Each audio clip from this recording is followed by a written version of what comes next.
আমরা এখন পড়বো কোঅর্ডিনেশন কম্পাউন্ডের একটা ইম্পর্টেন্ট টপিক, যেটি হলো সিনার্জিক এফেক্ট, যেটা ভেরি ভেরি ইম্পর্টেন্ট। এখান থেকে একটা কোশ্চেন আসবেই এবং শর্ট টেকনিকের মাধ্যমে। তো সিনার্জিক এফেক্টটা কি জিনিস? সিনার্জিক এফেক্ট মেনলি মেটাল এবং কার্বন মনোক্সাইড, কার্বন অয়েল কার্বনের মধ্যে ঘটে। এই যে মেটালের মধ্যে কি থাকে, আমরা জানি মেটালের মধ্যে একটা, এই যে প্রথম যেটা এই কালার দিয়ে দেখা যাচ্ছে ব্লু কালার, এই মেটালের মধ্যে থাকে কি ভ্যাকান্ট ডি অরবিটাল। এই যে ভ্যাকান্ট ডি অরবিটাল, যেটা D dumbbell, dumbbell vacant d orbital dumbbell shape হয়, ডাম্বেল আকৃতি দেখতে হয়, যে ভ্যাকান্ট ডি অরবিটাল। আর কি থাকে, এই যে একটা দুটো তিনটে চারটে, এগুলো হচ্ছে ফিল্ড অরবিটাল। তাহলে একটা মেটালের মধ্যে আমরা পাবো চারটে ফিল্ড অরবিটাল, একটা ভ্যাকান্ট ডি অরবিটাল ফাঁকা, আর এগুলো ফিল্ড এবং যেটা ডাম্বেল শেপ।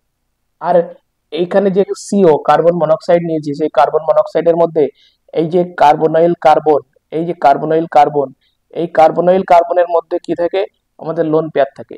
এই যে লোন পেয়ার কার্বনাইল কার্বন, তার মধ্যে লোন পেয়ার থাকে।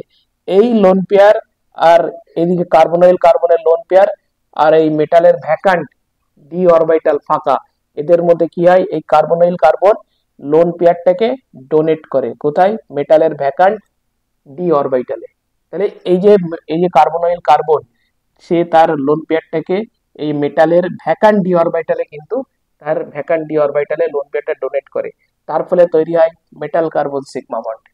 ঠিক একইভাবে যেটা কি হয়, হেড মুখোমুখি, মুখোমুখি সামনাসামনি, সেই জন্য এটাকে বলা হয় head wise overlapping, head wise overlapping. তারপরে কি হয়, তাহলে মেটালের মধ্যে যে ফিল্ড অরবিটাল চারটে আছে, সেই ফিল্ড অরবিটাল গুলো কি করে, ইলেকট্রনটাকে ডোনেট করে, তার ইলেকট্রন গুলোকে ডোনেট করে কোথায়, এই যে কার্বনাইল সিও গ্রুপের মধ্যে যে antibonding pi star vacant orbital রয়েছে, অ্যান্টিবন্ডিং এগুলো সব একটা দুটো তিনটে চারটে, এগুলো antibonding pi star orbital vacant d orbital, এগুলো antibonding pi star orbital vacant, যেগুলো ফাঁকা। তাহলে মেটালের মধ্যে যে ফিল্ড অরবিটাল, সেই ফিল্ড অরবিটালের সেই ফিল্ড অরবিটাল কি করে, তার ইলেকট্রন গুলিকে সিও গ্রুপের মধ্যে অ্যান্টি বন্ডিং, এই যে অ্যান্টি বন্ডিং পাই স্টার অরবিটাল ইলেকট্রনকে ডোনেট করে। তার ফলে যেটা তৈরি হয় সেটা হচ্ছে মেটাল কার্বন পাই বন্ড তৈরি হয়। তাহলে কার্বনাইল গ্রুপের কার্বন মেটালের ভ্যাকান্ট অরবিটালে একটা লোন পেয়ার ডোনেট করে, তার ফলে সিগমা বন্ড তৈরি হয়। আর মেটালের মধ্যে যে ফিল্ড অরবিটাল চারটে, সেই ফিল্ড অরবিটাল গুলো কি করে, এখান থেকে ইলেকট্রন ডোনেট করে কোথায়, এই কার্বন মনোক্সাইডের কার্বনাইল গ্রুপের মধ্যে যে অ্যান্টি বন্ডিং পাই স্টার ভ্যাকান্ট অরবিটাল থাকে, তার মধ্যে ইলেকট্রনটা ডোনেট করে। তার ফলে তৈরি হয় মেটাল কার্বন পাই বন্ড, এবং এটাকে বলা হয় সিনার্জিক এফেক্ট। তো এরপরে ইম্পর্টেন্ট জিনিসটা আমি বোঝাবো। তো মেটাল কার্বন তাহলে কিভাবে তৈরি হলো, এই যে মেটাল কার্বন, এটাকে বলে কার্বনাইল কার্বন। তাহলে মেটাল কার্বন সিগমা বন্ড, এই যে মেটাল, এই যে মেটাল আর এই যে কার্বন, এদের মধ্যে সিগমা বন্ড তৈরি হয় কিভাবে, metal carbon sigma bond is formed, গঠিত হচ্ছে কিভাবে, বাই ডোনেটিং, কে ডোনেট করবে, এই যে কার্বনাইল কার্বন, এটাকে বলে কার্বনাইল কার্বন। এই carbonyl carbon lone pair donate করছে কাকে, মেটালের ভ্যাকান্ট অরবিটালে। তাহলে metal carbon sigma bond is formed by donating of carbonyl carbon, এই যে ডোনেটিং, এটাকে বলেছি কার্বনাইল কার্বন, এই কারণে এটা donating of carbonyl carbon into, into মানে যাচ্ছে ভ্যাকান্ট অরবিটাল অফ মেটাল, এই যে মেটালের ভ্যাকান্ট অরবিটালে যাচ্ছে।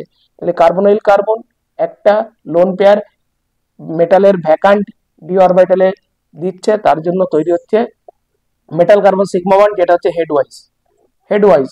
এটা তৈরি হবে কি, head wise, head wise, head wise মুখোমুখি হচ্ছে, সেই জন্য এটা হেড ওয়াইজ। এবং মেটাল কার্বন পাই বন্ড তৈরি হবে কি করে, the metal carbon formed the donation of pair of electron field d orbital from a field, এই যে এগুলো সব ফিল্ড ডি অরবিটাল, মেটালের ফিল্ড ডি অরবিটাল, এখান থেকে ইলেকট্রন গুলোকে কি করে, orbital metal into a vacant pi star orbital, এই পাই স্টার অরবিটালে প্রবেশ করে। তার ফলে আমাদের মেটাল কার্বন পাই বন্ড তৈরি হয়, যেটাকে বলা হয় কি, এটা হচ্ছে সাইড ওয়াইজ ওভারল্যাপিং। এটা কি, side wise overlapping, side wise, সাইডে সাইডে হচ্ছে, সাইডে সাইডে হচ্ছে, সেই জন্য এটাকে সাইড ওয়াইজ। তাহলে এর ভ্যাকান্ট অরবিটাল থেকে ইলেকট্রন গুলো এখানে প্রবেশ করে, সেই জন্য সাইড ওয়াইজ ওভারল্যাপিং হয়। এবং যেটা সব থেকে ইম্পর্টেন্ট, সেটি হচ্ছে সব থেকে সব থেকে ইম্পর্টেন্ট যে পার্টটা, সেটি মেটাল কার্বন, এবং ইম্পর্টেন্ট টপিক যেটি হলো মেটাল মেটাল। তো এটাই হচ্ছে সব থেকে ইম্পর্টেন্ট। তো এইটুকু দেখলে এনাফ।